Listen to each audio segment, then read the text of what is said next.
What's going on, everybody? If you can hear me, if you can see me, go ahead and, of course, smash that like button.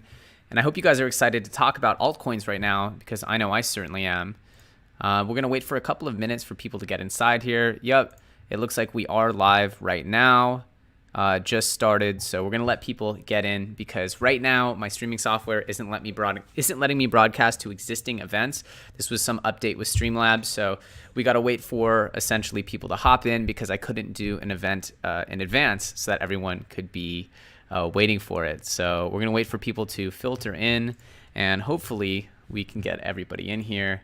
Let's give it a second for people to make their way in. I hope everyone's having a good day. And yeah, I'm going to try to add a thumbnail to this, because it wouldn't let me add one from my streaming software. A little bit frustrating all around, but we're going to get this going regardless. So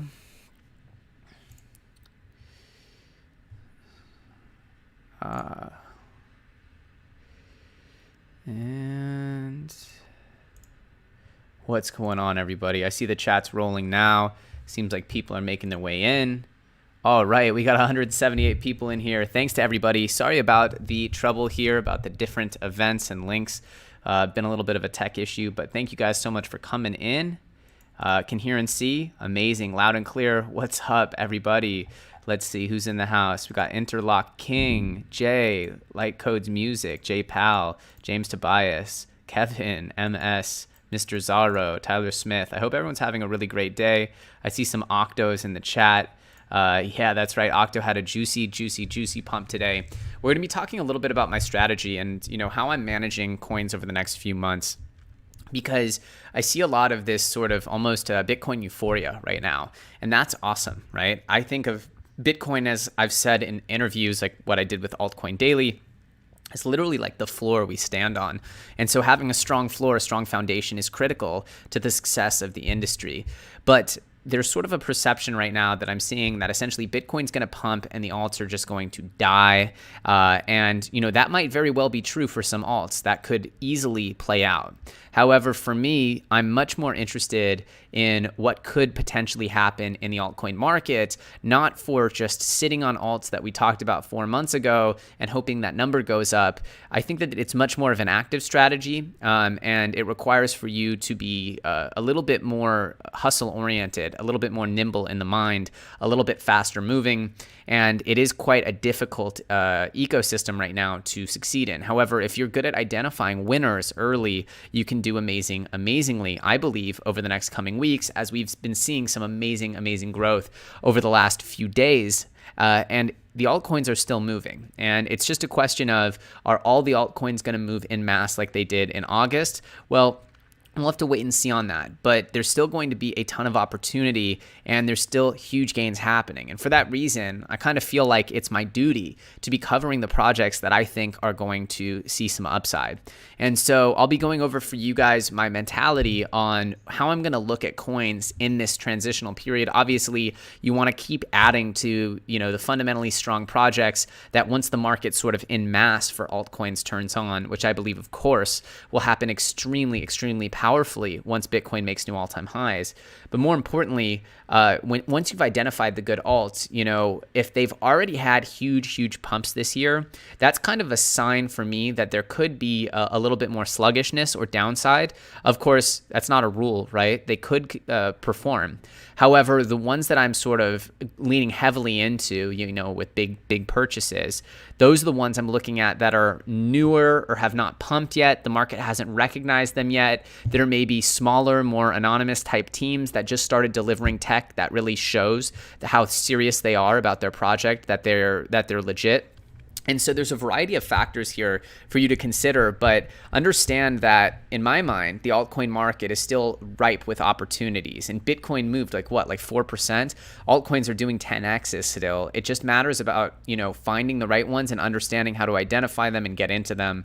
And understanding when you're late, understanding when you're early, understanding when, you're down, but you should keep holding. Again, I can't make those decisions for you. This isn't a financial advice show. I'm just trying to cover the market and the movements as I perceive them based on just public information on the internet. I'm gonna go through some chats here because I wanted this episode to be a little more conversational.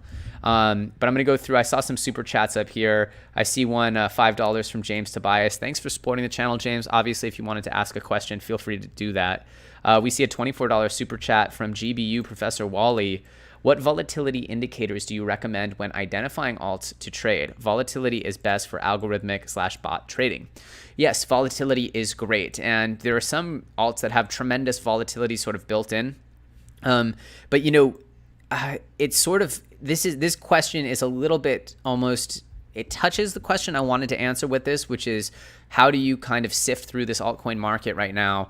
But it's also not necessarily the part I want to focus on. So let me start a little bit talking, Wally, about the general market. Thank you again for the super chat. And I'm going to talk a little bit about how, based on the factors I'm looking at, you'll see volatility. Now, that volatility in these small coins tends to be to the upside, at least first. When they're like tiny coins, around the 1 million market cap or lower, there's really nowhere to go but up for the most part. They're just hard to get coins that bottom out much lower than that. But as far as the actual indicators, you're looking for right now what the market is really valuing, at least in the Uniswap ecosystem, is impressive and interesting tokenomics. And it seems like there's a race to the bottom to have the lowest supply in the world. I personally don't think that that's very important to have an extremely low supply, because supplies means nothing without the price. If you have a low supply with a high price or a high supply with a low price, it can equal the same. But that's a different topic.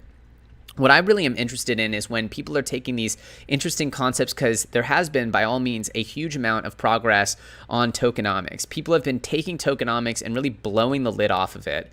And a lot of these new projects are coming, like Praya you saw with these gamified tokenomics, where essentially the coins get burned in these random ways all the way down to 10,000 from 100,000, and then they mint their way up again back to 100,000. Then you're seeing interesting tokenomics like with Vox, which we'll talk about today. We saw similar interesting tokenomics, a sort of new tokenomics model with Core that was extremely contagious. It really infected a whole new category of altcoins, like we saw with Encore and Dcore, Xcore, XFI, Nyan. There was a whole bunch of copycats, right? And so that's my biggest objection to tokenomics only projects, is that we really don't know how long the heat will last. And we saw Core got all the way up to 9,000, but who knows if that'll be repeatable, right? I think Core is a good project, but again, I'm more interested in products. It's kind of my lens. But to be honest, right now, it's not so much about my sort of Silicon Valley lens of what's going to work as far as what's going to be the next big disruptive product. That's a big sort of long-term vision way to look at it, but it's also about looking at, what is sort of new, creative, and individual about their tokenomics, how strong is their community, and really, is there a chance that this can stand alone against a sort of protective moat of copycats for a long enough time? And that's why products are going to trump that in the long term. But there are still going to be projects that I'm looking at, and this is where I struggle, because I want to be preaching sort of sound principles on this show about how to evaluate for long-term success. And that's great. However, there's also the reality that by understanding the sort of movements of the lower cap altcoins, you can actually, essentially create a lot of gains. And so a lot of people are here for gains. A lot of people are here to secure their financial freedom. And I don't think being an elitist in crypto is necessarily something I want to promote. I want to promote sound analysis, but I don't want to promote elitism. And I think that, the Bitcoin community suffers from a lot of elitism, and that's kind of stopped them from participating in some of the most transformative moments in crypto history. And so while I want you to be somewhat elitist and understanding what good stuff is from bad stuff, the truth is that good stuff comes in many different forms, and that having the strict lens that there has to be a fully functional product for something to be investable is possibly too high of a bar and will keep too many people out of projects that punt. That said, I do have some standards I want to enforce. And so I wanted to talk about, what's going on with the altcoin market, projects I'm looking forward to, and then have a Q&A, a little conversation back and forth. And we can talk about some of the coins that you guys are interested in. And of course, just my general philosophy that altcoins right now are not going to die, and that this market will still remain generous over the next few months while Bitcoin hopefully makes its move. There might be moments where alts get drained, but I think there will be just as many moments where alts come roaring back and deliver some very, very generous opportunities. And in a climate like that, I think it's, especially looking at 2016, 17 as a guide, yeah, people are saying, oh, well, Bitcoin season, the alts are going to die. Well, that's not what happened. The alts did the most insane gains ever in 2017. And even if you held through those dips and then just got those big rocket rides, you would have still been very happy you held them. And so I guess what I want to outline is sort of my, contrast to the everybody saying that it's Bitcoin season, Bitcoin euphoria. Look at Square, they bought Bitcoin, so that means Bitcoin's going up and everything else is going to die. Well, for a variety of reasons, I don't think that's true. There's so many more correlations between the Bitcoin market and the altcoin markets because of DeFi, because of Bitcoin being wrapped and taken into other ecosystems with DeFi, that I think that there's a big, big argument that we have so much to look forward to right now in the altcoin world. And so we'll start with some of the more trending topics. Again, I'm not even an expert on, let's do this. Get you over to the right page. Alrighty. So obviously this was the story of the day with Vox Finance, which I'm not even sure what the market cap is, but look at this supply. They have a 1,700 coin supply. Pretty crazy, right? Pretty almost laughably low. I don't think I agree with this, right? Because this doesn't make for sound economics because this coin supply is so low that the thing becomes completely illiquid and it's hard to trade. Obviously, I'm sure it's divisible and all that, but it's just important to realize that these sort of ultra low supply coins, I think of more as kind of, hot collectibles. But nonetheless, I don't want to be an elitist here. I want to analyze and look at what's going on.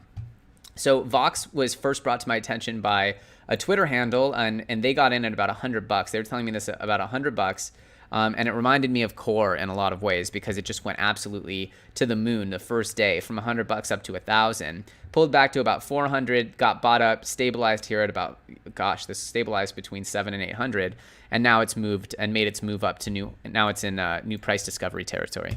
So, with Vox at least, what they're doing here is they have some very interesting tokenomics, and that sort of new and novel tokenomics approach is, I think, what's causing the excitement here. What they're saying here is Vox is a decentralized DeFi product developed by an independent team of developers seeking to bring an innovative approach to the new emerging market by providing high quality and profitable services while relying on the voice of the people, Vox, which means voice in Latin, to bring community engagement to the underlying protocol. And so I don't have any Vox, to be clear, but I wanted to start, getting outside of my pure focus on products because the market is really excitable and excited by these novel tokenomics. And we've seen projects that have thrived off tokenomics now for a while. I personally think that it's short term. I think that tokenomics projects, after having success, should do their best to introduce products as a long-term sort of staying mechanism. But regardless, we see Vox doing very well right now. And, popping into their sort of white paper here, they said that they're going to have yield farming start where they reward liquidity providers starting Saturday, 17th of October. That already passed, so they should be in full motion there. They talk about how they started with an initial supply of 1,250 Vox, and that they will be minting 250 the 250 remaining will be divided as 100 Vox will be put into the treasury, 100 will be put into the community and marketing fund, and 50 Vox will be transferred to the development fund. Now, I don't know anything about this team. I don't know how sustainable it is. I don't know very much except that I see the market aggressively adopting these new projects from Core to Vox. And there's going to be more. And so I think understanding a little bit about this side of things, this is the more high risk sort of degen side of things. But nonetheless, there's something here, right, which people are adopting. And as the market starts to sort of settle in between now and when we get the full blown, euphoric bull run, which I think is coming next year, I still think that there's a lot in understanding what the community is valuing, what they're aggressively adopting, and where the opportunities are, because I think that, as long as everybody understands the risks involved, that I want to be talking about the projects that I think are doing well. And Vox kind of embodies a category that I don't invest personally heavily into. I dabble a little bit because I see them all as quite experimental. The cores, even the yield farming clones, we see the Voxes and the Prias. We see Priya yesterday. Priya did pull back quite a bit. As I said, it was experimental. Nobody knows what's going to happen. And the price kept dumping. And that's because they have this crazy, I talked about it yesterday, they have these just absolutely wild tokenomics. You can read through this where essentially they just mint and burn their way all the way from 100K all the way down to 10K. They're currently in the burning phase, and then they'll mint their way back up. You get your whole burn. You lose all your money for not trading. It's a bunch of crazy stuff. I personally don't agree with a lot of it, but the market can tend to go crazy over these for a short amount of time. And so, understanding what's going on with tokenomics, and then even seeing projects that want to combine smart tokenomics with good products, and then you get really kind of interesting new sort of the tinkering from the tokenomics Uniswap projects can be combined with the sound fundamentals. And I think that's where you can create these ultimate wins. And that's why you have to keep your eyes on these projects, even if you're not investing, even if you think they're too risky, because there's something to be gained from them. And I realize that I'm now that this light is coming through here. So I'm going to close that. Obviously, excited to see Octo as well. Had a really nice pump up here. I think it peaked out about $16. That was about a 60% pop up from its $10 figure yesterday. And that's because they shipped some updates here. They had, obviously their aggressive octopus memery. But then they said Aquafarm 1.8 is live, and they said they added DAOs pools, Explore, direct buy and sell function, history, and you can see some of their UI here. It's clean, obviously.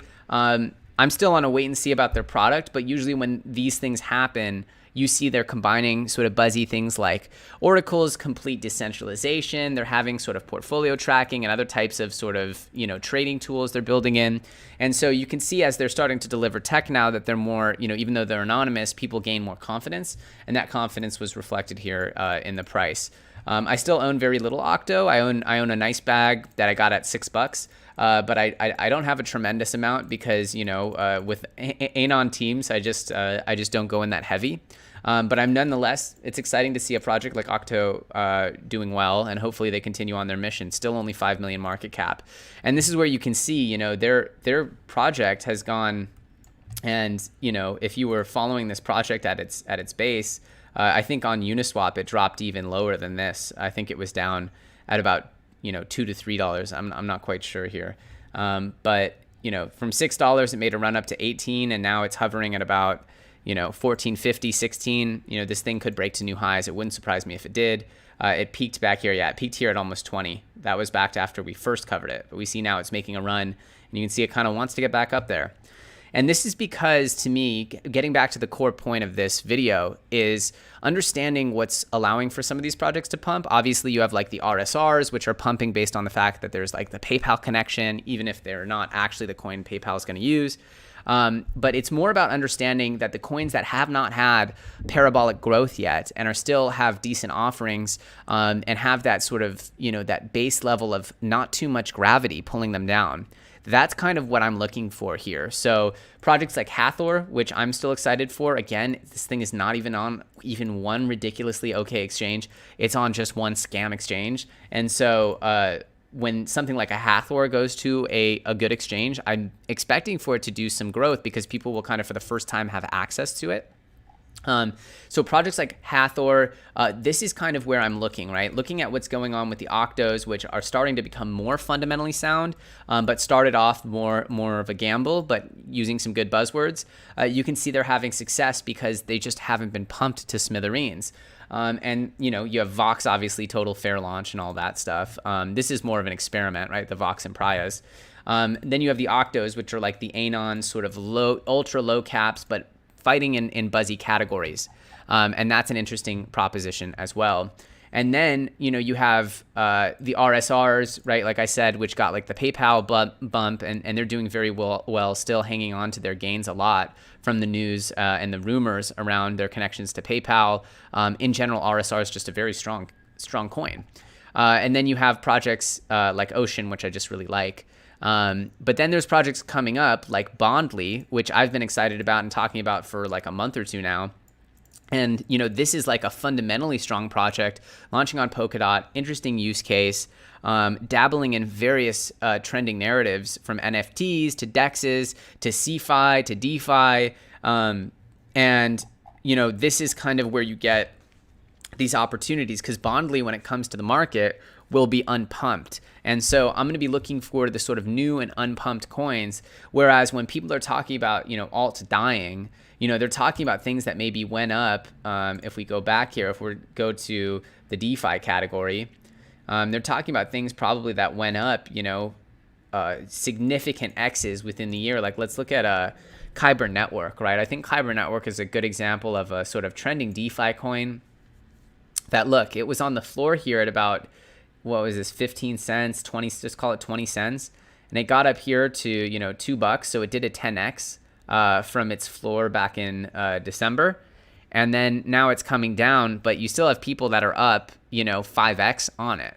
And so, that's kind of what's what I call gravity. Obviously, there's people also that potentially got in back here in 2018 and, with Kyber. And so they're still sitting on bags, right? And so all of that is gravity. All of that is what I call gravity. Whereas if people are all here at the same price and it hasn't pumped yet, I think of that just allows for things to move higher faster.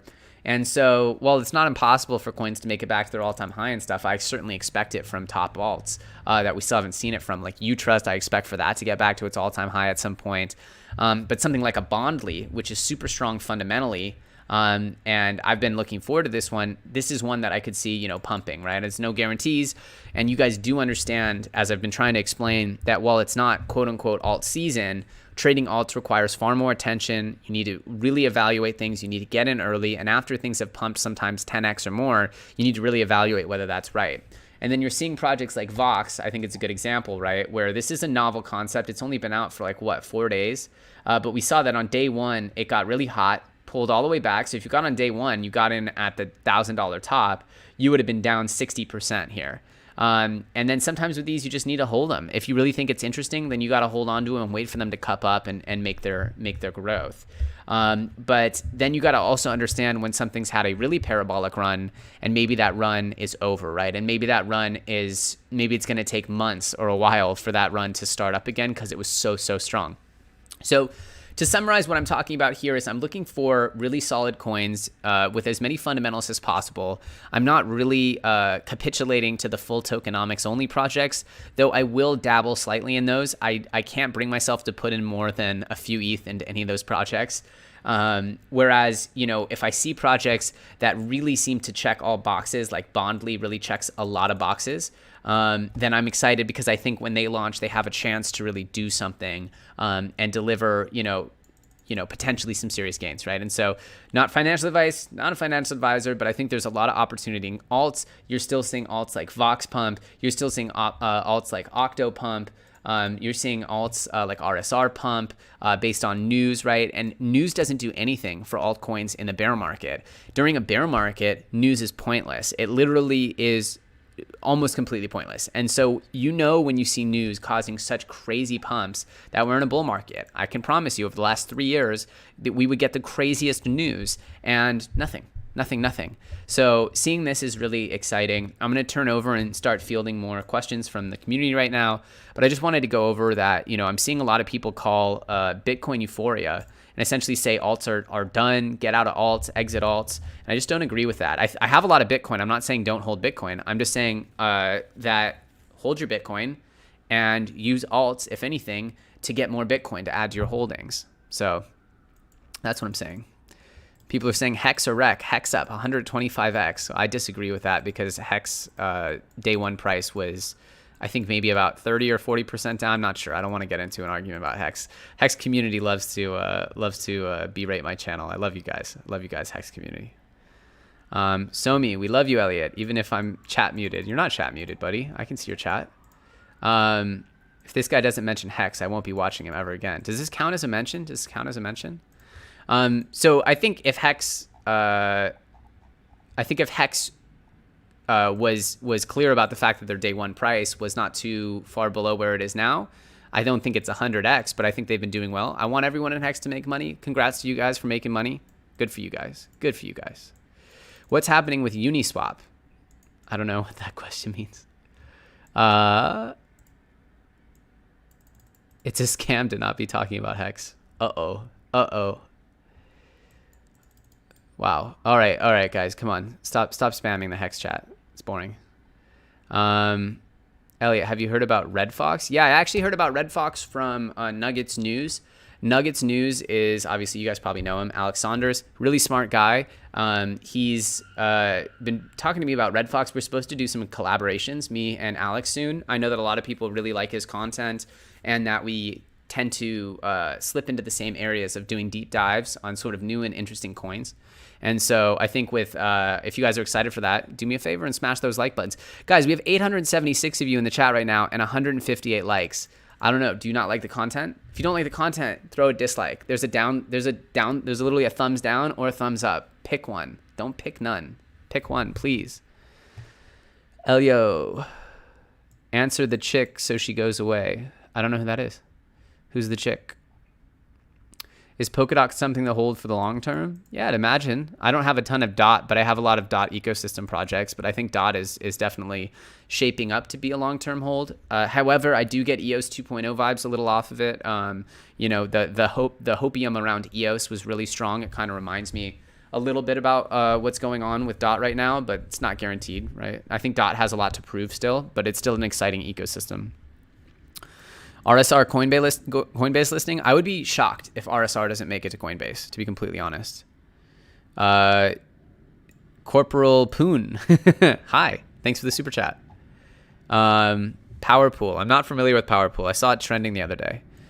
You have a new subscriber for finding Hathor. You're welcome. I like Hathor. I've actually been following it for a while. Part of the problem is it's just not trading. It's not trading. But I think Hathor is a great opportunity. If you can find your way to get yourself some Hathor coins, I think that it's a good opportunity. I know I'm going to be focusing heavily on it, especially as, you know, rumor has it they'll make it to some good exchanges soon. So that's a project. I'll probably be doing a deep dive on them. Their tech's interesting. They have the DAG technology around the blockchain, super user friendly, all that stuff. But again, you know, full adoption is really interesting to me. But a project like that at 10 million market cap, I could see it doing a, you know, significant growth. Don't want to call an exact price target, but I think it's got a lot of room to grow. BAT undervalued. Yeah, BAT's a phenomenal project. I think the tokenomics of BAT just aren't as compelling as they need to be. And again, it shows you that, you know, you can have sometimes amazing product, amazing user adoption, and the token doesn't perform. And so it's important to balance the two of understanding what is a long-term success in crypto. And then, of course, what is the price reactive sort of attributes. You need the both. And so that's why I've been, you know, even I evolved my own strategies, right? You guys have seen this if you're following the channel closely. I evolve my strategies pretty much daily. I try to check my biases and try to figure out what's working and deliver stuff that's valuable to you guys.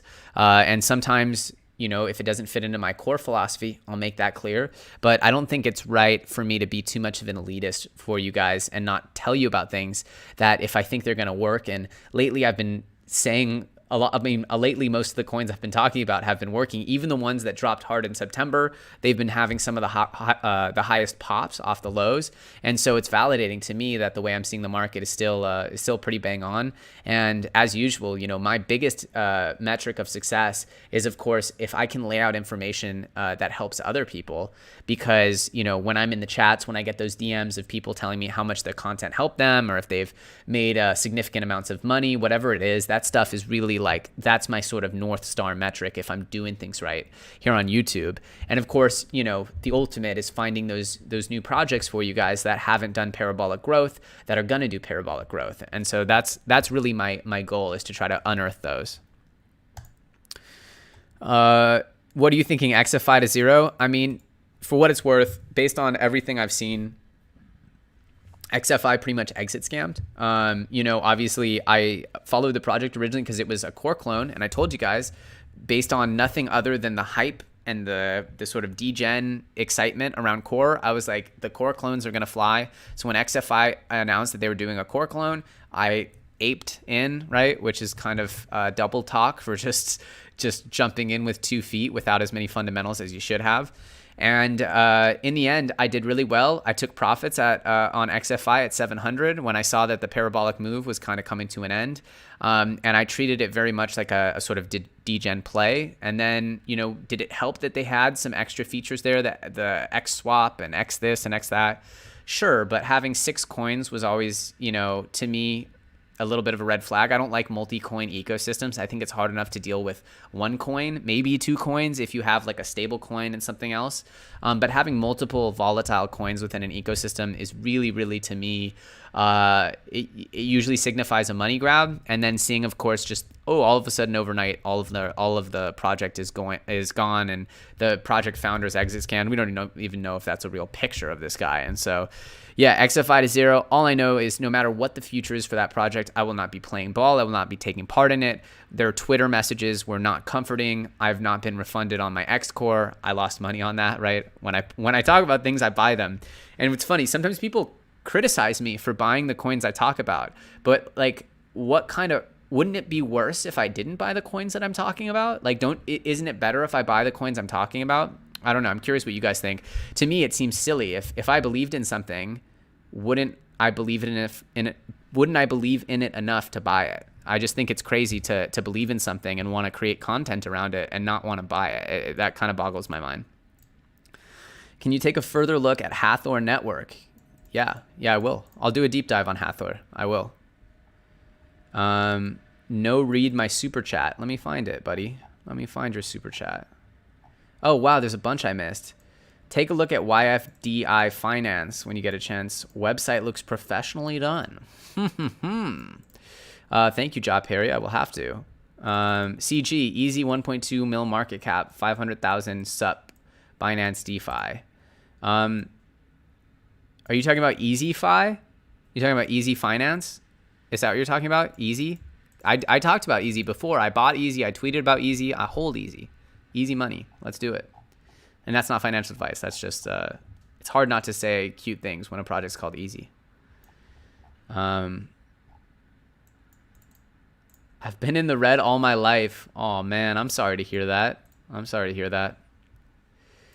Could you look into sharing? Yeah, I will. I need to clarify, because sometimes sharing,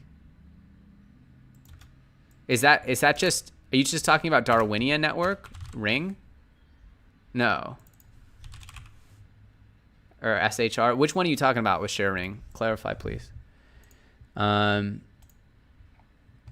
Yeah, literally professionally done as in Fiverr website, LeMayo. Exactly. That was what I was thinking. Have I looked into Audius yet? Oh yeah, so this is the one that Binance was talking about, right? Audius, didn't Binance just partner with them? I swear they did, right?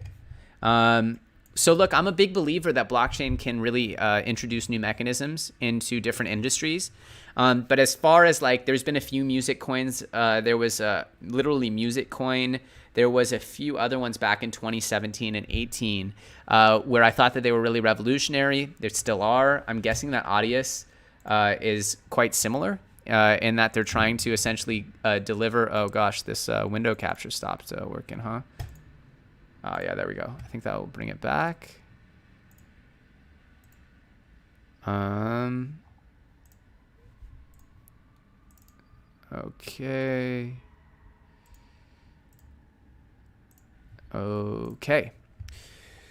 Discover and stream up and coming artists. So it's all about streaming. It's not about ownership. Usually they're doing like ownership with these. Crystal clear streaming, unlimited uploads, censorship resistance. So I guess they're just giving more ownership to the artist. Is that it? Yeah, that's interesting. But you guys have to understand, like, without, yeah, it'll be interesting to see, you guys. Here's the reality about things like this is the amount of money that Spotify lost every year for so many years in building its success. And then Spotify's model is still not fully profitable. So you have to understand how hard it is to keep these platforms afloat, how they're essentially competing with Apple and Spotify, and that they're essentially David against Goliath. That's why I'm not a fan of like the Vid or Vi token, which was like the TikTok competitor. Not because they can't get some market share, but really they're just getting a few influencers and kind of like paying them, or these are the people like Blau who are already making like NFTs and stuff. to get people off of their Spotify subscription is not just a little work. It's asking to move mountains, in my opinion. And so it's like having people come off of Netflix. Like the only people who have challenged Netflix are like HBO Max, Amazon, and we can see how hard and how high that trophy is to chase after. So it looks really cool, but is it going to work? Is it going to be successful in the long run? I don't know. I think they had this Binance partnership, if I'm remembering. Binance, Audius. Yeah. It was. Yeah, it was this one.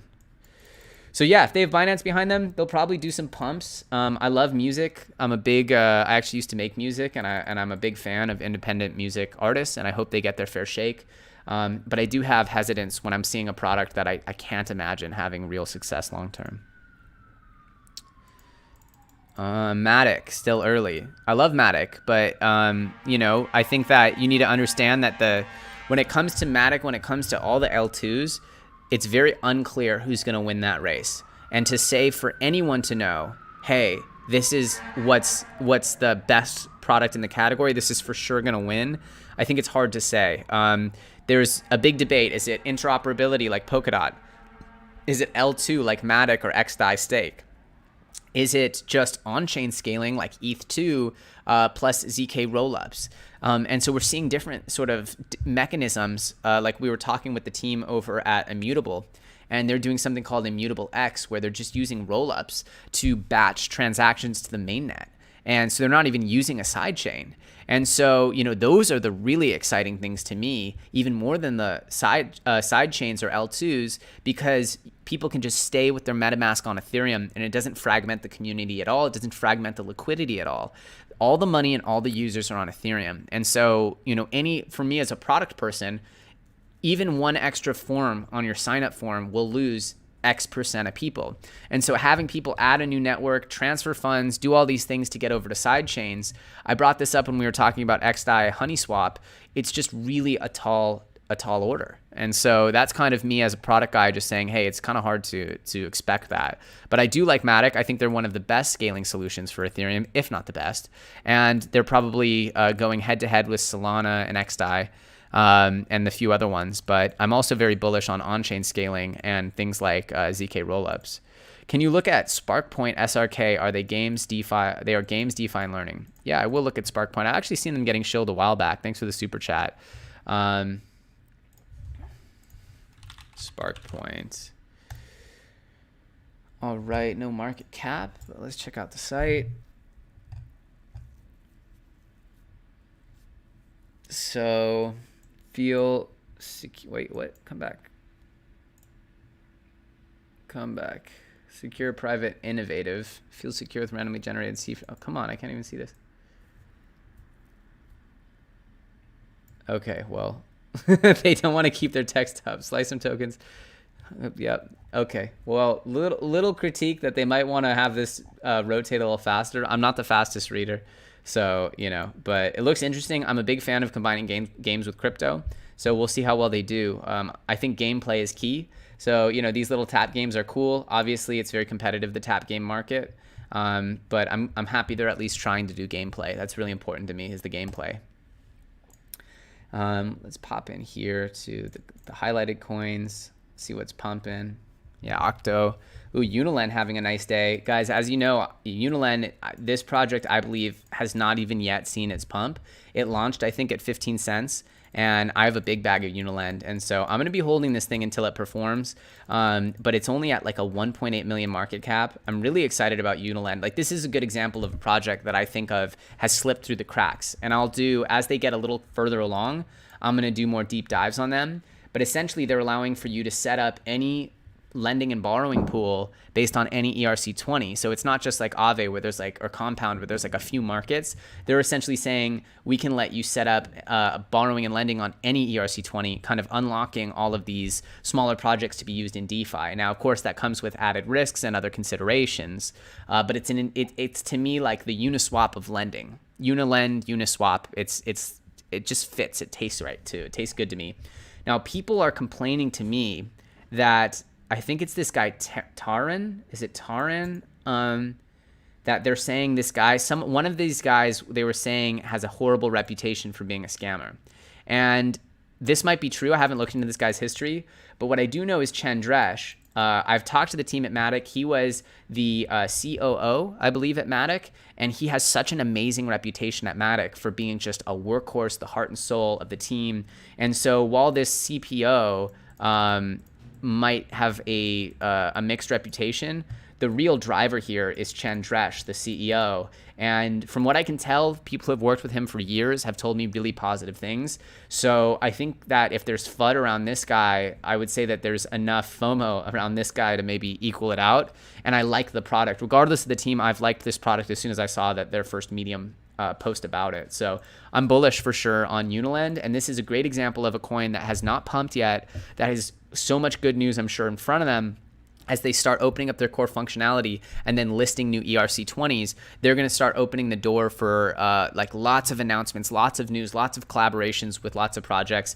And so I wanted to sort of talk about what I've been hearing, which is like, oh, people are really negative on this guy, Taran. I'm sorry if it's not Taran. It might be someone else on the team page, but I'm pretty sure it's this guy, Taran. And then, but I'm really positive on Chandresh, and all the DD I've done on Chandresh checks out. So.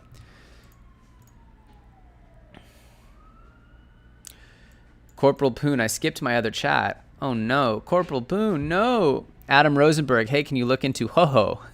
Yeah, I will look into Ho-Ho. Ho-Ho. Is it a, wait. Oh, well, it's not on CoinGecko, and I don't really want to troll for a random website. Thanks to the super chat, Sunny Pendu. If you're looking for a project that is yet to reach its potential, check out Ethereum Goldio. Okay, is this the Ponzi though? I'm not going to talk about Ponzi's. I think this is the Ponzi. So no, I'm not going to talk about that. Unless I'm wrong, but yeah, okay. Where do you see RSR in 6 months? If I had a crystal ball, I'd say I'd see it higher. Not financial advice. It's hard to set targets with projects like that. It could be 10x, it could be 2x, it could be 100x, it could be negative 5x. It can't be negative 5x, it'd be negative 0.5x.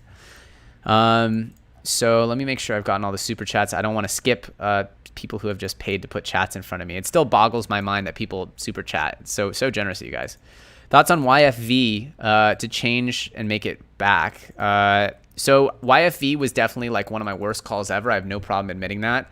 And that's because the fundamental factor I was looking for was total value locked, the TVL. And TVL has proven to be a bad indicator, a bad fundamental indicator in yield farming. And while YFE seems like an interesting project, the reality is that yield farming became so easily accessible, and pretty much every project started including yield farming. I mean, the amount of YFs that we see, it's almost off-putting to see a project called YF anything, because it's like, I've seen this, it's derivative, it's just going to fall into the sea of noise. And even though YFE had like $500 million in total liquidity locked, it just tanked constantly. And so, you know, to me, the YFV project, I'm not optimistic. It could pump again, but I think it's really hard right now for us to evaluate the YF projects and what they should be worth. And for that reason, given that the overall trend of YF projects is down right now, I'm not recommending, or not that I recommend, but I'm not personally inspired to be involved with a lot of them. Now, using yield farming, upgrading yield farming, all these things, I think yield farming is now just the primary focus of DeFi. And so whatever interesting yield farming techniques one project implements will very rapidly be copied and implemented by not just one, not just two, but probably dozens, if not hundreds of other projects, taking away anything that makes that project, to me, very innovative and special. And so, you know, once again, it brings me back to products. It's like, what is a product that you can create that others can't just immediately fork and copy? For that reason, the YF projects all sort of kind of resemble Ponzi's, because people pile into them, the price skyrockets up, the whales milk all the yield, and then all at once they kind of pick up and leave. And so, you know, it takes, whether it's not literally a Ponzi, but it takes on the energy of a Ponzi. And so they're Ponzi-like. And people have objected to me calling them that, but that's just the reality. And, you know, Andre Cronje was kind of the tip of the spear, providing that unique value for YFI, but that's no longer the case. And so, yeah. That's my thoughts. Sorry I can't answer your question about Ho-Ho. I don't know where to find information. I don't want to troll for it. Okay.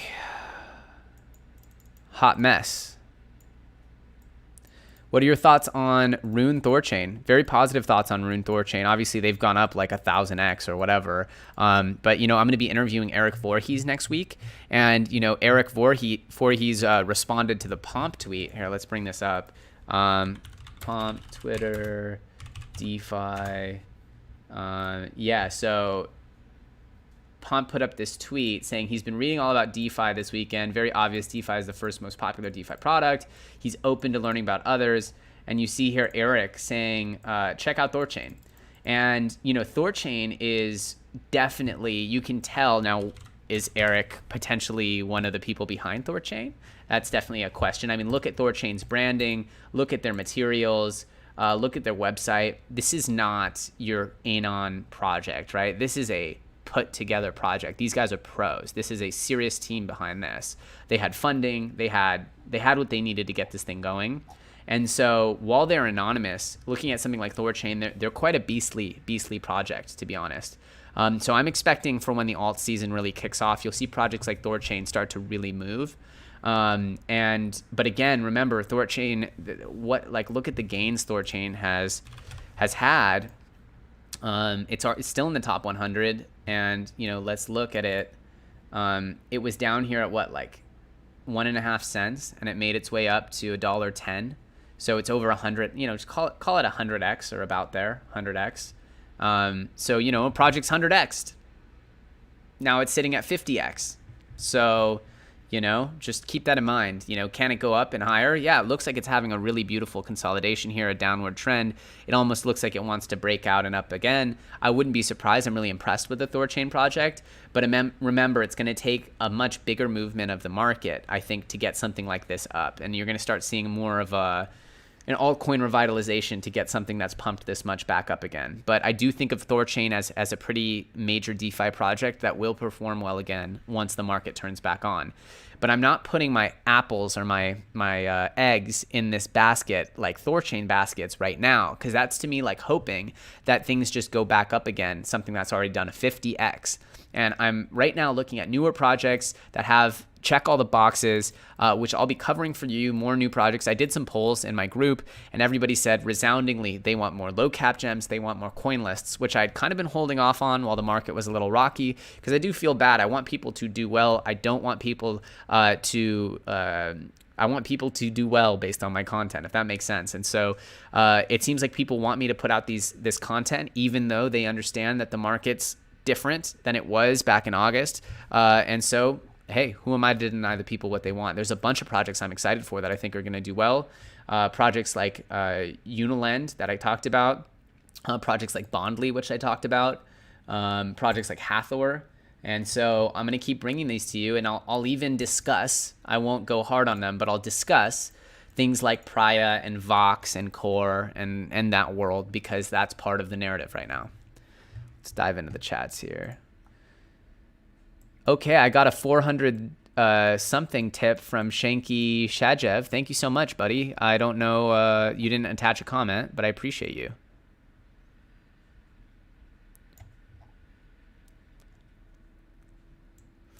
So Algorand is not something I'm touching. It's interesting tech, but you know, it's so expensive and it already did its thing. And until we get a massive, major, earth-changing alt season, I don't think the projects like Algorand are going to move. Have I heard of FMTA? It's stealth launched. Not sure. Not sure. Sometimes the tickers and the actual project names are very different for these new projects. Elio, did you hear about Oasis Labs? It's really like a revolution instead of just an evolution. Okay, thank you for that, Keys.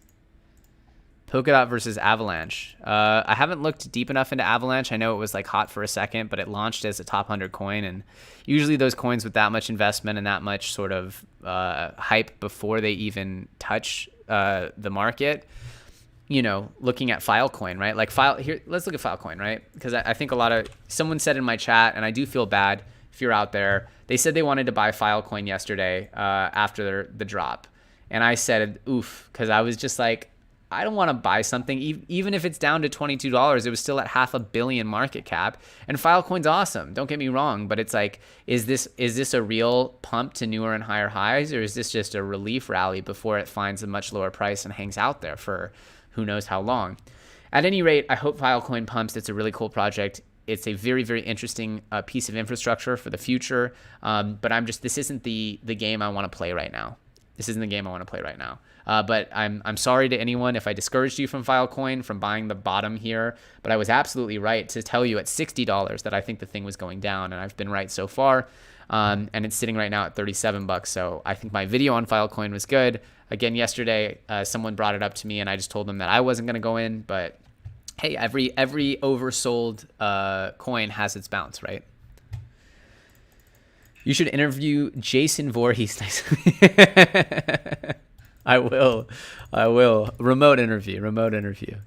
Unilayer. Yeah, I mean, so far Unilayer keeps delivering. Obviously, there's FUD around its founder, who's abandoned projects in the past, but Unilayer ticks a lot of boxes. Hopefully, they keep delivering. I'm still holding. I have a significant amount of Unilayer, so I'm holding it. I'm hoping it pops.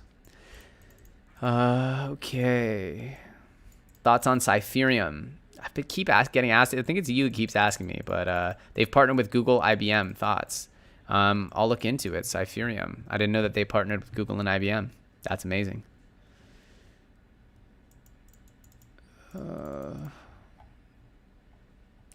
Crust. Yeah, Crust keeps getting getting brought up, so might as well dive in here.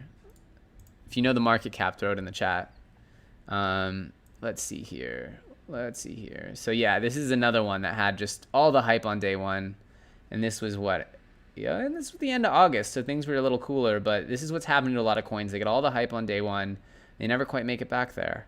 But they did get close here with this 828 coming down from 9 something. Let's see what they're up to. Crust. Chain to decentralized cloud. Let's provide decentralized storage. Yeah, so here's the problem, right? Is you're seeing this is essentially a poor man's Filecoin. And the problem is that there's another project that tried to get my attention that wanted to be decentralized storage. And I'm just not a fan of it because the storage providers in the world right now are Google, Microsoft, Amazon. So you have to understand that those are your competitors. So it takes pretty much an army to mount a real competition to that, because they're happy to, adopt a quicker model, try to price you out, and they can lose money for a decade doing that. So just based off the fact that it's decentralized storage, and I think Syscoin I think it was Siacoin, they all failed. All the decentralized storage plays failed miserably. And so I think Filecoin is probably the best bet at a success here, but we'll have to see. This kind of brings the Filecoin discussion full circle, which is I think this is the best bet to see if we can have a successful project. And remember, the Filecoin founder, Juan Bennett, is the person who created IFPS, or IPFS rather. And you see here that this supports this is based off of IPFS as well, except this is just, so in my opinion, based on what I've seen just now, could it pump? Sure, anything could pump, but I'm not that bullish on small decentralized cloud storage projects. I think they're fighting essentially David versus Goliath times a million. Thoughts on Zilliqa, GZIL staking in 2021 outlook? Yeah, Zilliqa falls into those bloated, huge alts that I don't see moving until the whole world moves. And in that time, you could have made huge gains on other projects. So to me, it's like in the conditions that the alts are going to moon like that, you might as well be stacking with smaller caps throughout the whole time, doing flips, adding to your Bitcoin and Ethereum reserves, because Bitcoin and ETH will get the majority of those pops. And then something like a Chainlink, something like the Kusama and Polkadot, and these alts that aren't just sort of stagnated, seems like a better idea to me, but not financial advice. Make your own decisions, guys. Have I looked into NFY DeFi? No, I haven't. Thanks for the comment, Rocco.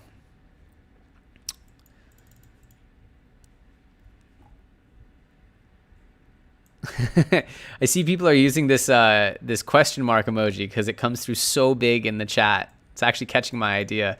Elite Crypto, you're smart. What do I think of Pop Network? I don't know about it.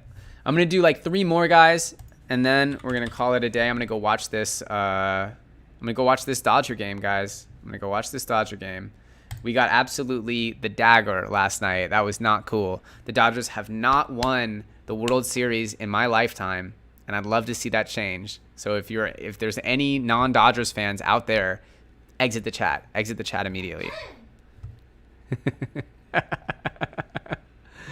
Thank you for the super chat, Interlock King. Polls and swing by. I know you spoke about them before. So yeah, polls I'm excited about. I still have a lot of polls, and I hope that it comes back up to its prior highs. It's still low market cap. Again, they haven't started doing their crowdfunding on PokeStarter yet, so that'll be kind of like that real phase to look forward to. The first one was just a bunch of hype. Swing by, I saw some really interesting buzz about this, but I haven't done a deep dive in a while, and my brain is failing me on exactly what makes them special. But yeah, polls I'm excited about for the future. Swing by, I don't have enough depth to comment right now, but I remembered that it had some decent fundamentals. I think Crypto Dog or someone was saying that it was a long-term hold. Big love back at you, dude. Elite Crypto UK, part of the Elio Trades community. If you guys really want to chat with me like directly, the best way to do that is to join my Telegram group, or obviously I try to get back and forth on Twitter, but Twitter is so public that if some kind of conversation I don't want to go into on Twitter, I just avoid it. But in my Telegram group, I shoot it from the hip a little more. So if you guys want to see me a little bit more just kind of ranting like this, but even more so in text, come into my Telegram group. The link's in the description. We have amazing chats. So many winners. The amount of winners that we've discussed in my Telegram group, you can't count them. There's no number for it. That's right. Go Dodgers. Guys, 417 likes. We have double the amount of people here in the chat, more than double. Can you guys please smash the like button? I mean, if you enjoyed the chat, it seems like you guys are enjoying it. You've been with me for over an hour. So you might as well smash that like button. If you don't like it, smash the dislike, please. Tell me what you think. Express yourself. Don't be a lurker. Don't be a silent lurker. All right, guys. I'm going to pick randomly. What's the last coin we're going to talk about? And then if you guys are in favor of it, smash the like button if you want me to start doing more deep dives into individual coins like Hathor Network and Bondly and things like Unilend that I believe have the opportunity to really move and really provide fundamentals, products, strong communities, gains. If that excites you, smash the like button. Of course, if you're not subscribed, well, you might be the last one to find out about those. Pancake swap. Oh, no. Crust is on Polkadot. Very cool. Again, doesn't change my outlook on decentralized storage. Thoughts on Engine is I'm not a holder.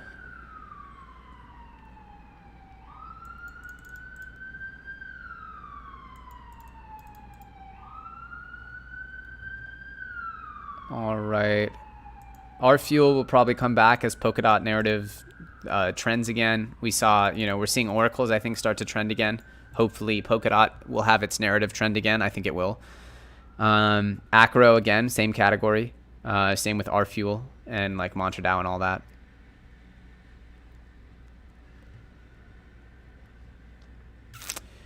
SXP, is that Swipe? Yeah, I don't know. We'll have to see. Swipe has been a long way down. I obviously got it early, long way up, but I was surprised. The Crypto.com sort of comparison point should suggest that Swipe has a long way to go of growth, but we'll have to see. We'll have to see. All right, guys. I've talked about a lot of the coins you guys are shouting out right now, so I think we've covered it. At any rate, guys, thank you so much for coming. Long live the Dodgers. May we win. May the gains be with you. If you guys are not subscribed, we're going to be going back to the playbook. We're going to be doing deep dives on coins. We're going to be covering low cap gems. We're going to be going over alts that I think can move. And we're just going to be getting our hands dirty with these important altcoins that I think could move. And meanwhile, of course, keep stacking your ETH and your Bitcoin. This doesn't mean you should abandon them, but just like that, you shouldn't abandon the generous altcoin market, which has been just all too good to us this year. So that's my plan. I hope this strategy has been informative And as usual, we'll be doing live streams each week, and we'll be keeping what I hope to be the most important coins in the space right in front of your face. And if that's a value to you, then go ahead, give me a thumbs up if you enjoyed this. Of course, if you're not subscribed, that's going to be your way to make sure that you're aware whenever I put out content first, before anyone else. People in my Telegram group know that I never, ever tell people what I'm going to cover before I cover it here on the channel. So if that's of value to you guys, if that's exciting, then subscribe and put that bell on. As usual, if you guys want to connect with me personally, feel free to follow me on Twitter, join the telly, and thank you so much for watching. I'll see you guys soon on the next episode.